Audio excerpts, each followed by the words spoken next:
गले लगा के रोए। अपने आप पे शर्मिंदगी होती है। हम मुसलमान हैं। 7 दिन की बच्ची को मुझे बताएं कोई सफाक बाप भी हो और 5 गोलियां जिस्म में उतार दे, ऐसा हो सकता है? सुना था कभी? ये तो पत्थर के जमाने के अंदर भी वो जो लोग थे ना जी, वो भी इतना सफाक नहीं थे। बताओ उस बच्ची का कसूर क्या है? कुरान कहते हैं वही जल मऊदतो सुइलत, कयामत के दिन वो जो बच्चियां जमीन में जिंदा दफन की गई उन्हें रब के हुजूर खड़ा किया जाएगा और खड़ा करके पूछा जाएगा बिअय्यि ज़ंबिन कुतिलत, बताओ तुम्हें किस जुर्म की पादाश में कत्ल किया गया, किस जुर्म की वजह से तुम्हें नाहक कत्ल किया गया।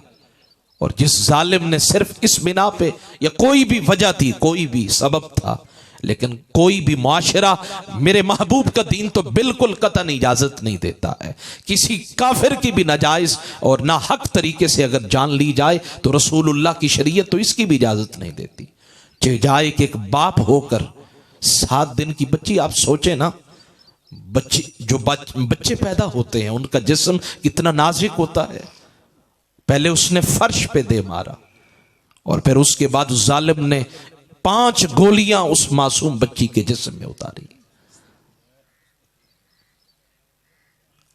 अल्लाह ताला ऐसे अफराद जितने भी हैं अल्लाह इन्हें नेस्तो नाबूद करे, आमीन कहते हैं। और हुकूमत पाकिस्तान की भी जिम्मेदारी है ऐसे लोगों को कैफर किरदार तक पहुंचाएं, मुआशरे से इनको बिल्कुल इनको खत्म कर दें ताकि मुआशरा अच्छे अंदाज में आगे बढ़ सके।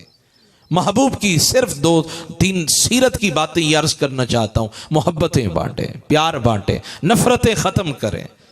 मेरे महबूब के गुलामों, सही बुखारी शरीफ की रिवायत है, महबूब फरमाते हैं 3 बंदे हैं, पहले जमाने के अंदर सफर कर रहे हैं, जाते जाते उन्होंने गार के अंदर पनाह ली, और जब गार के अंदर पनाह ली ना, तो एक चट्टान आके गार के मुंह के ऊपर गिरी, गार का रास्ता बंद हो गया। अब निकले तो कैसे, जोर लगाया लेकिन चट्टान हटती नहीं है, वो पत्थर हटता ही नहीं है। अब क्या करें, कहां जाएं? कहा ऐसे करो, तुम में से हर एक बंदा अपनी एक नेकी गार के एक हिस्से में कोने में जाकर अल्लाह के हुजूर पेश करे, उसके वसीले से दुआ मांगे, उसकी वजह से दुआ मांगे, सबब से दुआ मांगे। हो सकता है अल्लाह हमें इस गार से निकलने का मौका फराहम कर दे, क्योंकि अगर गार से ना निकले तो फिर यकीनी बात है कि मर जाएंगे यही। अब एक बंदा आगे बढ़ा, उसने कहा या अल्लाह तू बेहतर जानता है, मैं अपनी चचा की बेटी पे फरिफ्ता हो गया था, मैंने उसके साथ जुल्म करना चाहा, उसके साथ सफली जज्बात पूरे करने चाहे, और वो बेबस थी, लाचार थी, उसे कुछ पैसे जरूरत थे, तो मैंने उसे ये ऑफर की कि अगर तुम मेरे तकाजे पूरे कर दो तो ये मैं पैसे तुम्हें दे दूंगा।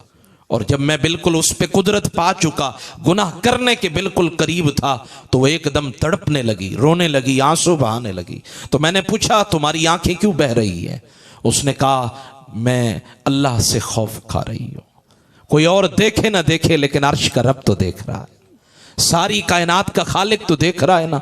तो कहते हैं ये जुमला मेरे दिल में उतर गया, मैं फौरन उठा, मैंने उसकी मतलूबा रकम भी उसे दी, मैंने कहा जाओ, अब मैं तुम्हें अल्लाह की रजा के लिए कुछ नहीं कहता, या अल्लाह अगर ये अमल तुझे पसंद आया है तो करम नवाजी कर दे, इस गार के अंधेरे से नजात दे दे।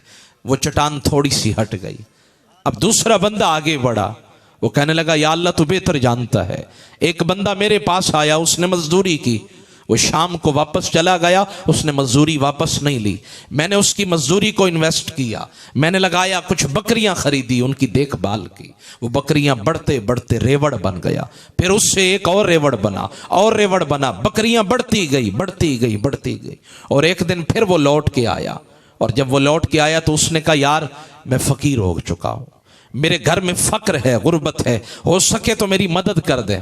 मैंने कहा ये जितनी बकरियां नजर आ रही हैं ये सारी तेरी हैं। उसने कहा यार मैं गरीब हूं, मुझसे मजाक तो ना करो ना, मैं गरीब जरूर हूं लेकिन मेरी खुददारी को ठेस तो ना पहुंचाओ ना, मुझे तकलीफ तो ना दो, नहीं देना ना दो, लेकिन मेरे जख्मों पे नमक तो ना छिड़को। मैंने कहा अल्लाह की कसम है ये सारी बकरियां तेरी हैं। उसने कहा कैसे? कहा जो तू मजदूरी छोड़कर गया था मैंने उसको फिर खर्च किया, लगाया, उससे बकरियां अल्लाह बरकत देता गया, वो बढ़ती गई, आज ये सारी बकरियां तेरी हैं। मैंने ये काम सिर्फ और सिर्फ अल्लाह की रजा के लिए किया है। फरमाते हैं मैंने अल्लाह की बारगाह में अर्ज की या अल्लाह ये अमल अगर तुझे पसंद आया तो करम नवाजी कर दे। चट्टान थोड़ी सी और भी हट गई। अब तीसरे बंदे की बारी आई। वो गार के कोने में गया, कहने लगा मालिक तू जानता है मेरी एक बूढ़ी माँ है, एक मेरा बूढ़ा बाबा है, मैं बकरियां चराता हूं। कुन तो अरआ गनमन ले अहली, मैं बकरियां सारा दिन चराता और जब शाम को लौट के आता तो फिर बकरियों का दूध दोहता।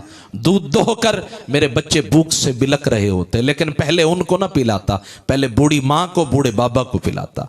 वो जमाना जो गुर्बत का था, तंग दस्ती का था, फक्र का था, जब लिबास पहनने को ना होता, खाना खाने को ना होता, जब कुछ भी मुयस्सर नहीं था, ऐसे भी खूबसूरत लोग हुआ करते थे, खूबसूरत किरदार के हामिल हुआ करते थे। या अल्लाह तू बेहतर जानता है। मैंने फिर एक दिन बकरियां चराई और जब चरा के शाम को लौटा ना, या अल्लाह तू बेहतर जानता है, मैंने बकरियों का दूध दोहा और जब प्याला लेकर अम्मा अब्बे के करीब गया तो उनकी आंख लग गई थी।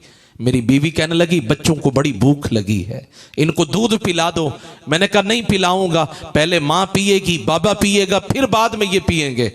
और आखिरकार रात के कई पहर गुजरे, वालिदा की आंख खुली और मैंने उसे दूध का प्याला पेश किया।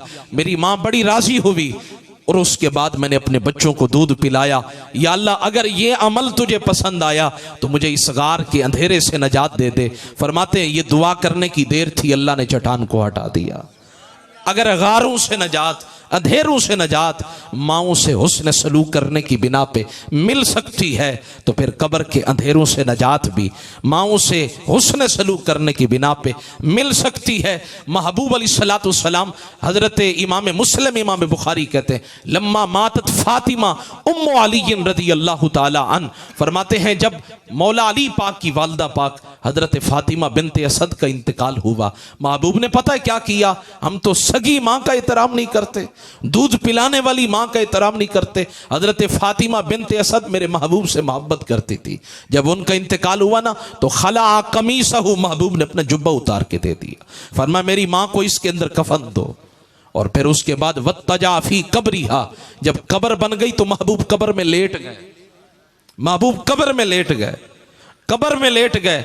एक सिहाबी आगे बढ़ा, कहने लगा या रसूल अल्लाह रअयना का सनाता शैअन लम तस्नाहु बिअहदिन, जो काम आज आपने किया आज तक नहीं किया, इसकी वजह क्या है? फरमाया जिस तरह ये मेरे अली की माँ है इसी तरह मुस्तफ़ा की माँ है, जिस तरह मेरे अली की माँ है इसी तरह मुझ मुस्तफ़ा की भी माँ है।